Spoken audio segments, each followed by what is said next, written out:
I'm not the only one today that notices a lack of humility in public discourse. Whether it's online, social media, whether it's in debate format, all throughout the political cycle last year, doesn't look like we are thriving with respect to the virtue of intellectual humility. There's a diagnosis, and I wonder, as a psychologist and as you look out into the world, do you detect the same? What do you say about those who are particularly worried about our humility, namely our lack of it? I think, we're just now kind of getting into this area of studying intellectual humility. The last couple of years, it's become more of a popular topic within the field of psychology. I think some individuals in other fields, theologians, philosophers, have thought about it for a longer period of time. But we have been studying just the general concept of humility for a longer period of time. And we have seen that over, say, the past 3 decades, that arrogance has been increasing, and that humility is not as common of a virtue in society as it used to be. And so I think that is particularly relevant to the political discussions that we're having, to public discourse, to the way people collaborate with one another. When, if it's true that humility as a virtue in general is on decline, that makes all of those things more difficult, right? To work together, to listen to one another. And so that's part of the problem. I think what we can add to that, though, is that, especially around the turn of the century with the rise of the field of positive psychology, that we also are focusing more on what are the strengths and the virtues that people are bringing with them. And with this, the idea of not just focusing on the arrogance and how arrogance is increasing, but now also studying, well, what does humility and what does intellectual humility look like? And where are the places that we can find that? And how can we encourage that? And so I think we're also making great strides in that direction now by starting to look at how we can define that and measure that and encourage that within the population. Which is to say that we've spent a long time looking at really bad examples, and perhaps that's natural. Maybe the first thing you notice when you look out at the world is negativity. We start there, but what I like about the endeavors of positive psychology is that we're focusing on good as well, and we're trying to look for more uplifting or exemplary approaches to human flourishing as well. Pete, from a social psychology perspective, what do you make of this idea about diagnosing our culture, and how are we doing with respect to humility and pride? Yeah, it's a good question. I think one of the things is we have to recognize that we are a strongly individualistic culture. We all recognize that. That seems to emphasize putting your best foot forward. I tell graduates, undergraduate students who are applying to graduate school, for example, now's not the time to be humble, and that's just the way our culture seems to work. By the way, there's been very little research at this point done looking at cultural differences in humility and intellectual humility. There's been some, but it's somewhat limited. Virtually all of the research has been done in North America or Western Europe. I see. But that said, it's often put your best foot forward, strike out there with confidence and boldness, and let them know what you really think. And we even have words in religious terminology like, stick to your convictions, and these kinds of things that are, I think, somewhat culturally influenced. So we have to recognize that. I remember back, I think it was in the 1990s. As a matter of fact, I just recently saw a Saturday Night Live skit on this that was from that era, a repeat show. And there used to be a political show, I guess you would say, that was called Crossfire. Oh yeah. And it was different journalists and some folks who were in politics themselves and so forth, as I recall. But it was almost always who could yell the loudest. Oh yeah. And I remember that was probably when I first started to think about humility. because I saw what was the opposite of humility. So I am glad to see this turn that we've had somewhat in thinking about this. How can we foster what we perceive as a virtue? But it's going to be tough in our culture because our culture doesn't value it. I think it would be quite different if we were in a collectivistic culture, which would, like as Liz was talking about the scientific process earlier, which would be much more open, I think, to collaboration and working together. Whereas here, us academics, no, it's how much we produce, how many publications do we get, or how much grant money do we get as individuals versus the collective good. And academics are by no means alone. I mean, stacking No. the resume. Sure. Very pervasive principle that you are what other people think you are. Managing your image. This is deeply tied to the way that we project a self to everyone else. And it's about not just your own self-regard, but a very deep concern for how others regard you. And we can get all topsy-turvy on that one, and I hope to. But I wanted to pause here on this idea of being in an individualistic society that is very based on images. We've got we're rearing a selfie generation right now, where children as young as honestly like 1 or even less than 1 are familiar with seeing themselves on a screen. And I've recently heard, I think, a good point that when you look at a photo, that's not really you. I wonder if you would comment on the way we think about ourselves.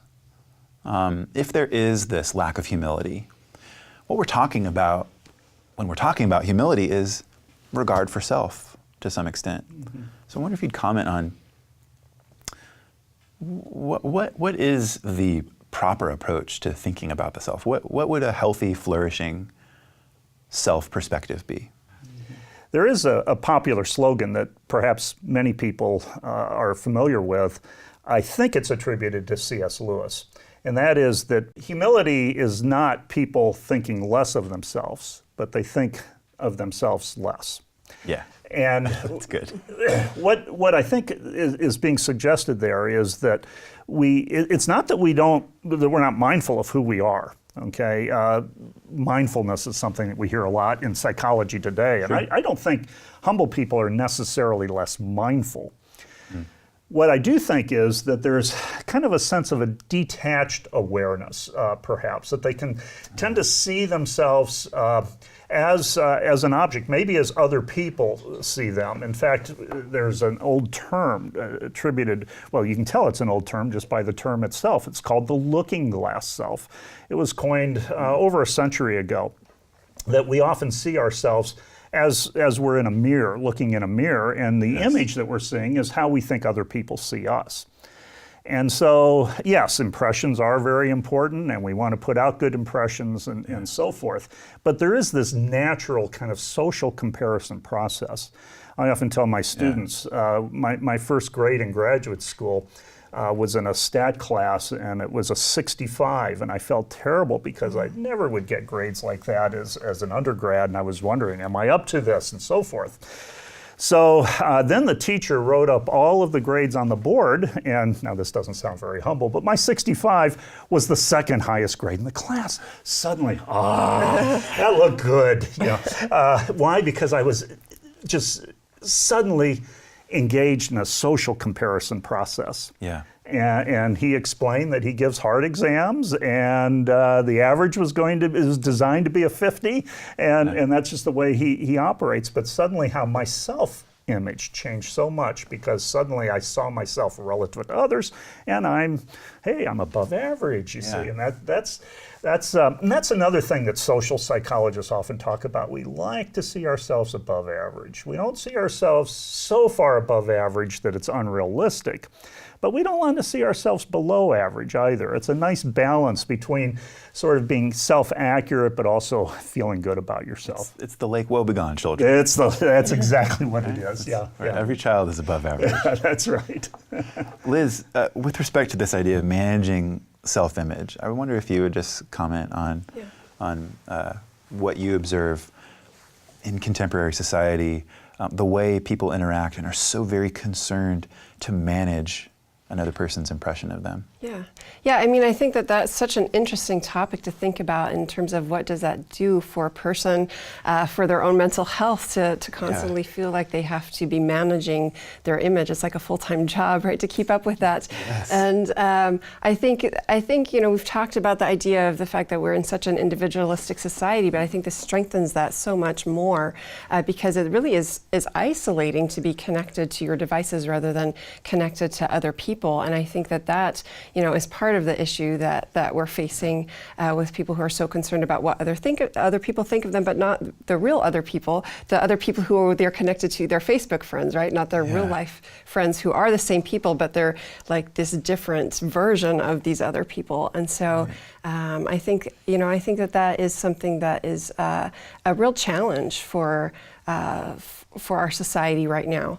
And I like what you were talking about, that quote attributed to C.S. Lewis. That's one that I was thinking of as well, the idea of, it's not about thinking less of yourself, humility, it's about thinking of yourself less. And along with that, the idea that humility doesn't mean that you have to have a poor self-image. It's obviously not an unrealistically high self-image, but that you have a realistic image of yourself. And that's something that's really hard to create when you see yourself through all of your best photos on Facebook all the time, right? Yeah. And when you project this image of, this is my life, this is what I look like, I delete all the ones that I don't like.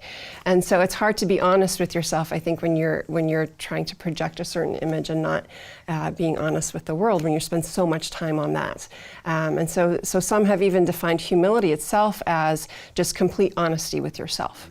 I like that definition, and I think that humility is deeply tied to our long-standing goal of self-knowledge. We want to understand ourselves and our place in the world, and often we have to do that in response to others. But I find it so it's a grief, really, to think about this idea of when we interact with one another in these mediated forms, and when we're not connected to who we truly are, and we're not even connected to who other people truly are. Really, we're just projections of ourselves, trying to work our way into relationships with these other projections. Mm-hmm. And there's this really thinned out experience. It doesn't feel like it's real, substantial connectivity. And it kind of points out the deep value that we all implicitly have for encountering another person as they really are and being genuine before them, being vulnerable and transparent. I wonder if you'd comment on some of the elements of culture that you think might be contributing, and perhaps this is linked up to some research, but what is pushing us to be more image-based, and what is keeping us from connecting better with others? Well, so much of our thinking these days is, as you've alluded to the political process. And I think so often, I'm not a politician, but if I were, I understand the pressure. If I'm a Republican or a Democrat, that what I say is being looked at the party leaders that I'm part of. What I say, if I really speak what I think, might not be favorably received by the leaders of my party, by the president or whoever it might be. And so there is a lot of external pressure, I think, and we can see it certainly in the political process, especially when there's so much at stake And sometimes we refer to this in the field of psychology as in-group, out-group differences. And of course that can apply not just to politics, that applies to all domains of life, race, religion, gender, and so forth. We can just go on and on. Where you live, what coast you live on, all of those kinds of things. So there is an element, I think, that's all societies probably are structured in ways that produce in-groups and out-groups. And we're constantly sort of kind of fluctuating. Probably most of our concern is in-group concern. We're worried about what other members of my party or what other members of my religious faith or whatever might think if I really speak my mind about something. Yeah. So there is that constant issue, I think, that's in front of people, just by the nature of how society is structured. In order to be accepted, I need to be perceived as towing a particular line. Right, and sometimes there's real tangible elements that are involved in this. Like for a politician, I might not get the support of my party come next election. I might not have a job. Yeah, I might not have a job, that's right. And the goodness of intellectual humility in those contexts. Now, I might set up the problem like this. What does it mean to be a humble leader? A person that strives to influence other people, right? To win friends and influence people, strives a form of power, in fact. Mm-hmm. And yet, more and more, we're noticing that humility does impact leadership, and a form of humble leadership can, in fact, be the most impacting and effective forms of leadership. How do we hold these things in hand? Striving for power and making yourself less than the other. You pose the problem well. So someone who is a leader who has influence, right, we can define leadership as influence over others, is not in a position where he or she necessarily has to be humble. So a leader can push his or her own agenda, has the power to do so by definition of being a leader. And so that person is going to be challenged to be humble because it's not required. And so that's a great context in which to study leadership. And my particular project on the grant that I was just mentioning is focusing on servant leadership, which is kind of what you were just describing, the idea of a person who is motivated by a desire to serve others rather than primarily motivated by the desire to have power and exercise power over others. And so what that looks like is a person who is in a leadership position, but does so because he or she wants to help subordinates develop to be the best that they can be, and to increase well-being among the people being led, as opposed to merely exercise power over those individuals. And so one of my questions for that project is whether helping people to move in a direction of servant leadership actually increases their intellectual humility. So rather than staging an intervention where you help people to be more intellectually humble, you actually have an intervention focusing on servant leadership. What does it mean to be a servant leader? And the theory behind this is then that intellectual humility is actually the vehicle through which they make that happen. So in order to be a servant leader, they have to be intellectually humble. They have to realize that other people have valuable ideas to offer, that they might have some things to learn from others, and that might allow them to be those servant leaders rather than, those only seeking power. Yeah. Yeah. Jim Collins wrote a well-known book, Good to Great. Yeah. And in that he did some research. It wasn't all real strong scientific research, but it was good research by and large. And what he discovered is that in those companies that really sustain over time, doing better than the average in terms of, oftentimes it was just the bottom line in terms of profitability, was where leaders seemed to show a good deal of humility. And part of that is probably involved in the decision-making processes that often undergird good business practices. So, for instance, by sometimes not having all the answers, by going to a team of subordinates, perhaps even, these, in terms of their position, they're subordinates. They may not be intellectually subordinate or anything such as that, but in terms of their position, the subordinates, and the structure of the company, for example, admitting that you don't have all the answers, giving them a voice. And that seems to not only often produce decisions that are good decisions, but it actually makes people feel much more committed to the project or to the company or whatever it might be, simply because they've had input. Interestingly enough, and I wish I knew his name, I don't have it with me, nor off the top of my head, but the director of HR at Google says that the number one human trait that they're looking for is humility. Really? In hiring. Yeah, hiring at mid-level management and up. Mm-hmm. Well, Google, don't be evil. Right? That's their slogan. Yeah, that's right. Be humble, don't be evil. Yeah.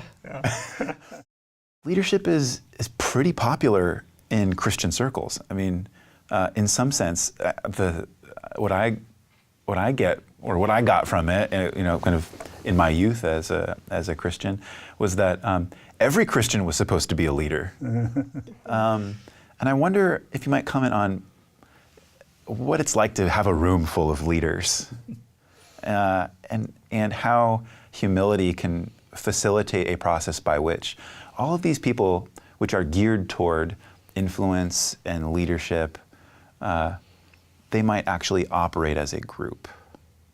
What do you think about leaders interacting together? Yeah.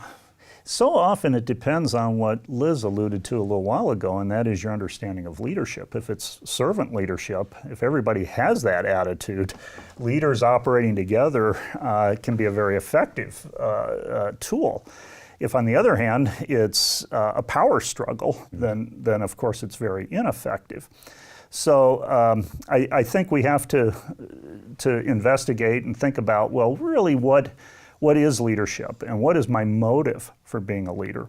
Yeah. I think that's so important, and if it's just to exert influence or to exert power to get my way, to try to convince other people that I, and perhaps I alone, am right, then that's a recipe for problems in the church or in any organization. Yeah. It sounds then that your conception of humility can have a really deep impact on your conception of leadership and how you go about trying to lead. Absolutely. Okay.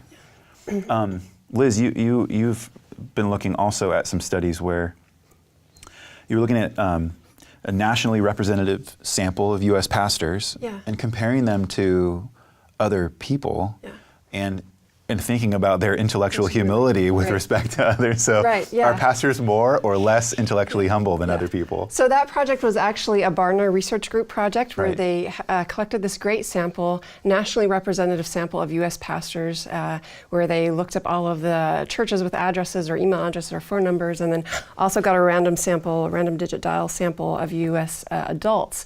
And then they used a few of the items on a scale of intellectual humility that I had developed. And so we don't have overall scores for intellectual humility because they didn't use the whole scale. But they were just looking at, on those items, how do pastors respond compared to the general population?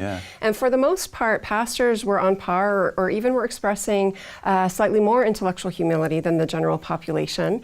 The item that stood out most where they were expressing intellectual humility compared to others was one about their willingness to change their minds when warranted. So pastors seem to be expressing, when it comes down to it, I am willing to change my mind when I realize I've been wrong. But then on the other hand, the item where pastors really were expressing a lot less intellectual humility than the general population was an item about, the statement was, when I'm really confident in a belief, there's very little chance that I'm wrong. And so where 44% of the general population agreed with that statement, 69% of pastors were agreeing with that statement. So this idea that, well, when I am really confident, then I'm probably not wrong. And so some people say, well, isn't that the case? Like, doesn't my confidence relate to how likely I am to be right? But what we know from research in general is that that's not the case. So there's a weak to non-existent relationship between how confident we feel about something and how right we are about that thing. And we've seen very sad and tragic examples of the contrary. Yeah, absolutely. And so I think what we can realize, what can be helpful for religious leaders and for all of us, is that that's a cognitive bias to which we're all prone as individuals. And so it's not that we can even get rid of that cognitive bias necessarily, but just being aware of that cognitive bias. So when I feel really confident or really sure about something, just to be aware that doesn't mean that I'm right. I could still be wrong. Yeah. That can be a really helpful tool for religious leaders and for all of us. I know for me, it helps me in my marriage, right? When I'm having an argument with my husband and I feel like I'm sure that this is the case, to just realize, well, the science says that doesn't mean that I'm right. I could be completely wrong. And even things like eyewitness testimony. I mean, we know that even when people are really sure about what they saw, they're often wrong. And so it's not very reliable at all. And so, that's hard sometimes to get across to a jury who thinks, oh, this person is saying they saw this, so it has to be true. We all fall into that bias. And so awareness, I think, is the key there. I'm going to have to try that, bringing some scientific data to my next argument with my wife. Yeah. Good luck. I like this idea of exploring changing one's mind. And it really is one of those perhaps indicators of intellectual humility. Just how likely are we to entertain positions that are opposed to our own, to whether that comes in the form of perspective taking, or maybe even just entertaining arguments from the other side. I do this exercise with my philosophy students. I say, tell me what you think about issue X, and I have them discuss it for a little bit amongst themselves, and then I say, okay, now stop. Negate your own position and argue for the exact opposite. And you just hear these audible groans.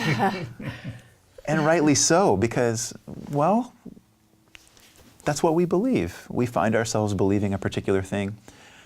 Changing one's mind, though, is seen as a virtue sometimes. Sometimes, especially in politics, it's seen as a vice. What do you make of this idea of changing one's mind as an indicator for intellectual humility, and how can we help others appropriately be open to this idea of changing one's mind? Yeah. Well, I do include that. So when I assess intellectual humility, I include that as one of the component parts. So I see that as part of the definition of being intellectually humble.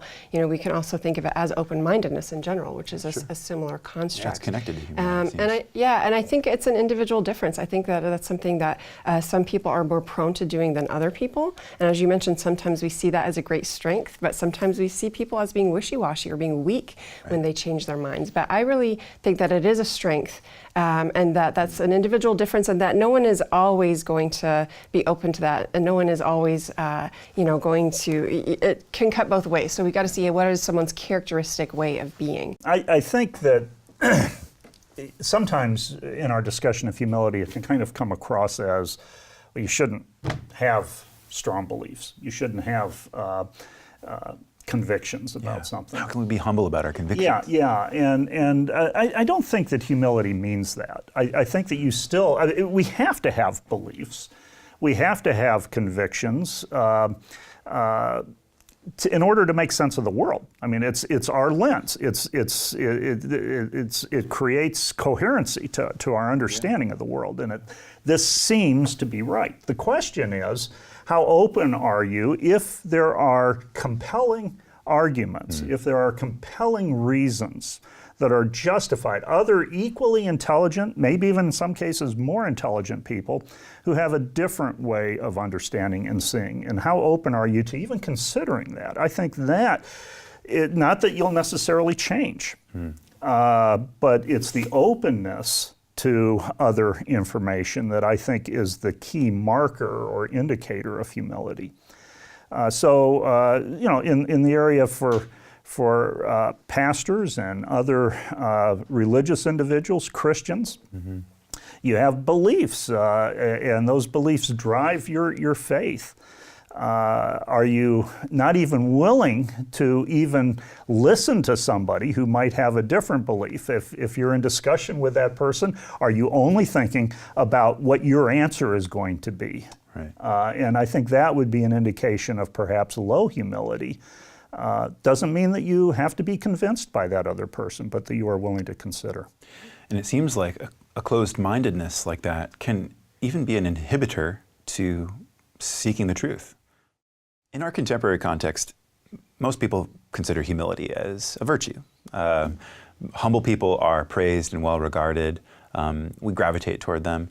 But that was not always the case, and perhaps even today there are still people who do think of humility as in fact a vice. But philosophers such as Aristotle thought humility was a form of weakness that prevented you from becoming great. Nietzsche thought that humility was a form of resentment that just was playing to your weaknesses. And David Hume is known for calling humility a monkish virtue, something that is not to be desired. That all raises the question of what is it? What is humility? How do we define it? And in particular, how do we define an intellectual humility? So when you guys begin your research, what definitions do you start with? Yeah. Well, I've been privileged to be part of the Center for Christian Thought at Biola University, and I was what's called an internal fellow, which means I'm on the faculty at Biola, but I was invited this past fall to be part of the group that gets together. And a lot of my thoughts on humility were greatly influenced by that semester. And one of the things that I became more aware of, I was somewhat aware of this, but I became even more appreciative of it, was just how careful some of the contemporary thinking has been on humility among philosophers and among theologians as well.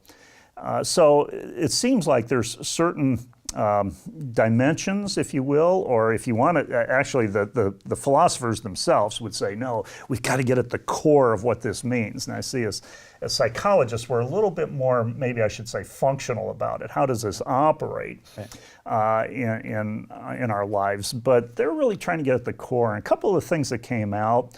One perspective says, well, it's a low concern for status, for example. So I'm not always thinking about, am I going to get this award? I'm not always thinking about, as a teacher, am I going to get the best teacher evaluations for my students? And if I think that maybe I should do something that maybe even students would think is unpopular, but I think that it's good for them to have that experience, I might be willing to do that without a regard for getting good teacher ratings, for example. So that's one view, and I think a pretty convincing view in many ways. Another is you just simply own limitations, that you recognize the limits of your own views, of your own perspective in the case of intellectual humility. Another perspective is that it really is a being with, and sometimes that's being with those who are less privileged, less fortunate. And you can look at the Philippians passage of Christ humbling himself by coming and being with us in human form, emptying himself. That's right. Yeah. Right. So I think all of these, there's many others, but those are three that I think stand out that I've learned from philosophers. Now, I don't know if we can empirically get at all of those with all of the nuances that philosophers want us to do, but I think it's really helped me zero in a little bit more on the depth and richness of the concept. I wonder if you might just introduce us to the idea of how would you measure humility? This is something that you're both interested in and working on. How do you measure something like humility that seems so difficult, especially when you're working with self-reporting, self-assessment, or even with respect to others? You know, we've talked about this, managing image. What if I've just tricked everybody into thinking I'm humble? Yeah. So what are you guys looking for when you're looking for humility in someone and trying to measure it? Yeah, I think that is really complicated. How do we measure humility? And I think that that's why humility as a virtue has been slower to develop in psychological research, because it's so hard to pinpoint. And when someone tells you they're humble, then are they humble or are they not humble? So that's the tricky part about using self-report. And so you mentioned there are some other options. So one thing is you can ask people to talk about their own thoughts about how humble they are or how intellectually humble they are. There are other options. You can have other people report, or what we call round robin reporting, where you have people in groups get to know one another, and then each person reports on each other person, and then you calculate a group consensus.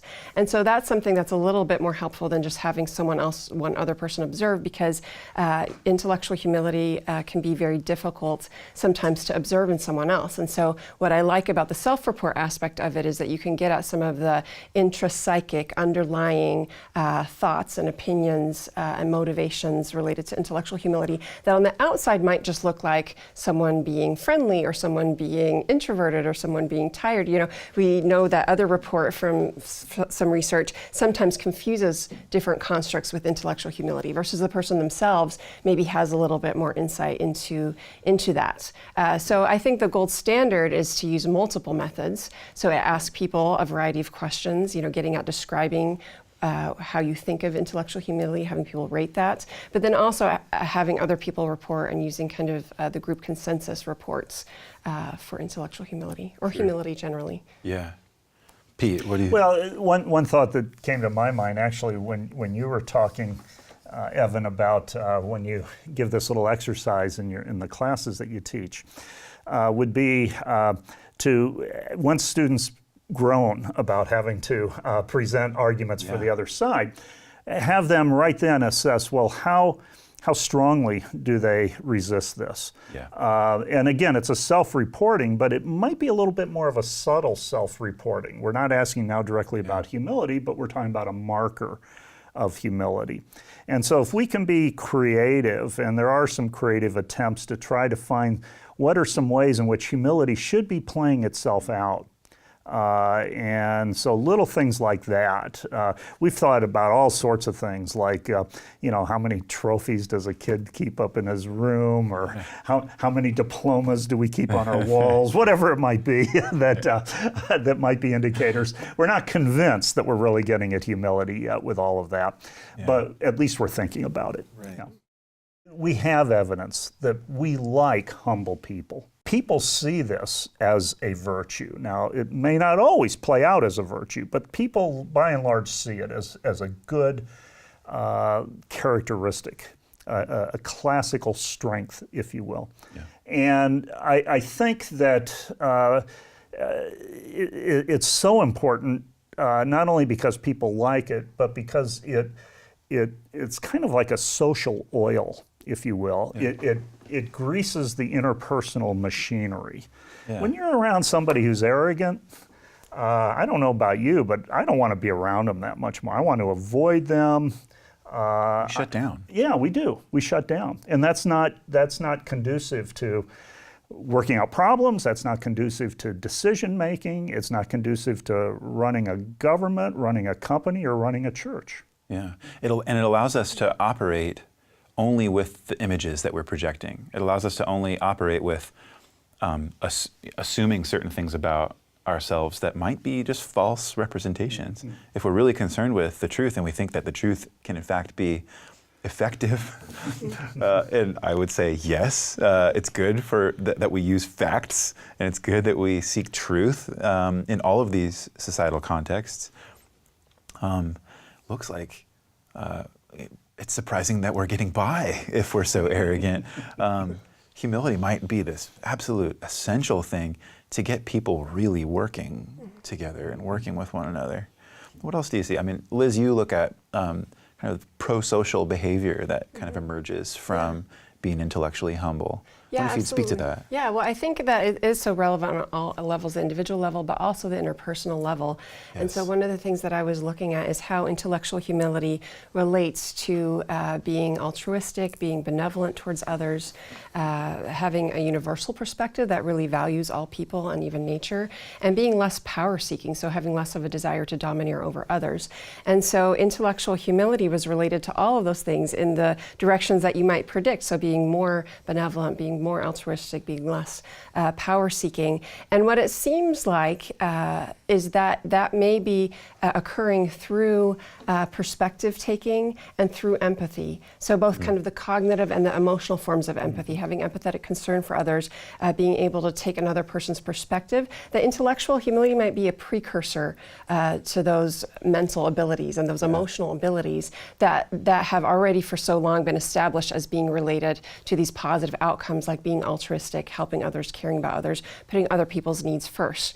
So we know that being empathetic and also being grateful, so I'd add gratitude in there, being grateful towards others, is associated with all of these beneficial, interpersonal, pro-social outcomes. And so the question is intellectual humility kind of a precursor to that? Is that kind of the vehicle that allows us to even get to that place where we can take someone else's perspective by first being humble about our own, realizing that maybe we don't know it all, realizing that other people have things to offer, help us to be more grateful, to be more empathetic, and then that allows us to, that's kind of that ripple effect of intellectual humility, that then we're more likely to put other just needs first, more likely to help others and engage with others. It looks like in that sense, humility comes as part of a package, or at least can help us along a path toward a more complete picture of virtuous, moral, and intellectual character. I like this idea of it being either foundational or perhaps in the middle, or an interconnecting kind of virtue, that it can facilitate open-mindedness on one hand, love on another, generosity, gratitude. I mean, these are all things that if it's connected in such a way, then perhaps it is this core virtue that we really need to spend time on. How can we become humble? What work in psychology directs us to particular practices as very reliable to produce humility? Well, I think it starts with an attitude, and you may have something more to say about the particular practices, but something that you were already mentioning before about the idea of seeking truth. And I think if your attitude is that you want to seek truth, as opposed to that you want to be right, that goes a long way in being more intellectually humble. Yeah. And I think that sometimes it's, we were talking about the idea of, does intellectual humility mean that we're weak or that we don't have strong convictions? And I think it's the opposite. I think that when we're intellectually humble, that gives us the strength and the courage to have strong convictions, knowing that that it's okay if we end up learning and growing and getting closer to the truth, that's not a threat to our current perspective. And so I think part of the attitude is seeing yourself as a truth seeker rather than placing your emphasis on yourself as a knower, because we know that we have limits, our cognitive abilities are limited, and so just having confidence in the truth and wanting to get closer to the truth, I think, is a great starting point in terms of increasing intellectual humility. Yeah. I think actually putting people in circumstances where they are around people with different perspectives, with different understandings of things, is often, in a kind of roundabout way, a way that induces humility. Boy, I haven't thought of it just that way, or I can see if I had been raised with that background or from that culture. We haven't talked about cultural humility, but this is often something that people experience when they travel to another culture, that you often see the limits of your own culture and your own way of thinking when you start being involved in other cultures. So I think sometimes it's just an exposure. We do know that the more people are exposed to other people, maybe it's people of different races or different cultures, the more they like those people. Okay, yeah. And so I think there is this bit of empathy that gets generated, perspective taking that gets generated just by simple exposure. And sometimes I feel like as a church, we tend to huddle together so much, and we don't think much about our relationships outside of the church. That maybe we can learn some things from those who are outside.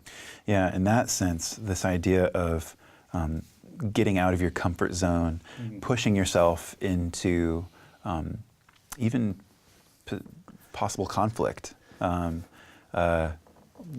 with the goal, of course, of being loving and having goals of genuine communication and connecting, but exposing your ideas outside of your norm, outside of your own in-group.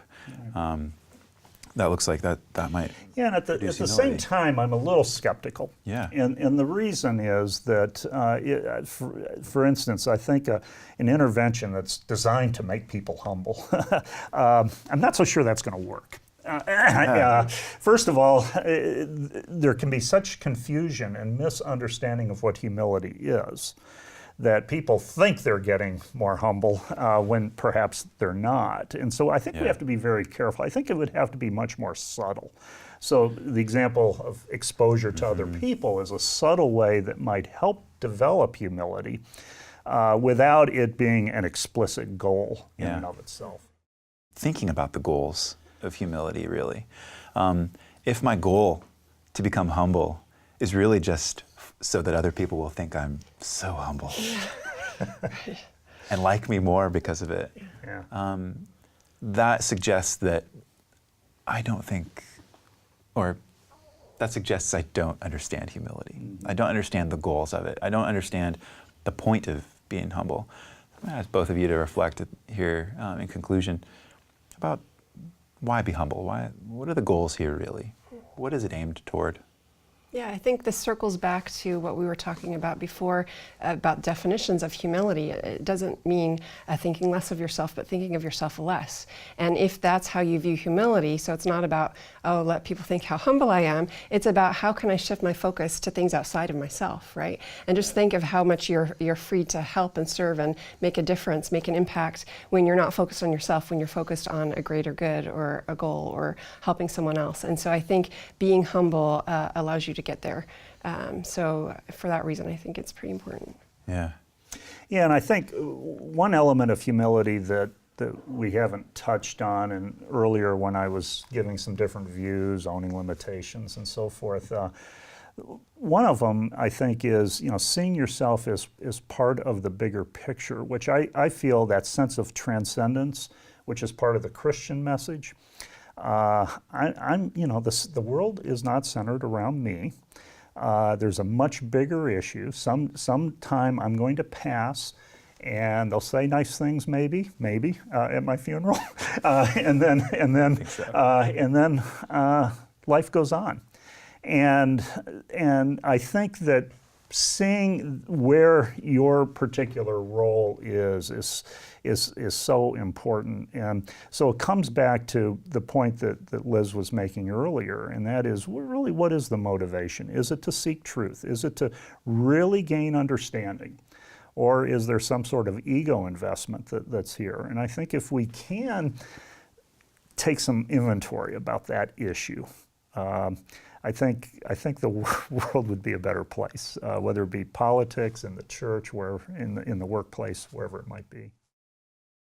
Well, Liz and Pete, I'm proud to know you. I think you both should be proud of your work. And thank you so much for being with me today. This has Thank been you. a pleasure. Yeah.